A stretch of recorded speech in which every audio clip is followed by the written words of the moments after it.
哋市民都好有興趣咧，想知下你係咪同四姨太有恩怨㗎？其實我同佢冇恩怨嘅，我哋根本完全唔認識嘅。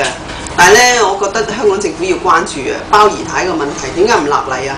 譬如你銀行去打劫，係嘛？你都有一個要坐監啊，係咪先？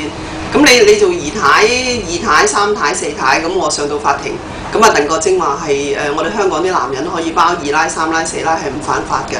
咁唔犯法，咁你不如唔好整一夫一妻制啦，係咪先？即係同埋冇理由冇罰則嘅。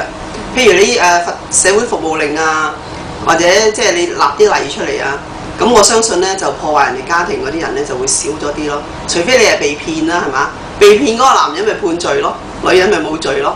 即係我諗點都係要判啲罰則咯。咁同埋保良局你係保赤安良啊嘛，你點可能你收啲四姨太入去？咁政府又唔理喎，跟住我追信去問咧，佢話係民政事務局負責。咁你特首你唔理香港嘅咩？唔通係嘛？咁如果你譬如啲主席要收姨太嘅，咁你唔俾勳章佢，有邊個會再收佢先？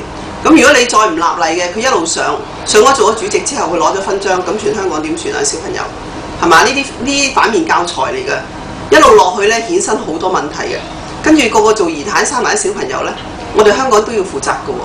其實呢個係一個問題咯。其實佢唔重要嘅，即係你哋亦都唔好即係估我針對佢，佢亦都唔使諗住我會係針對佢。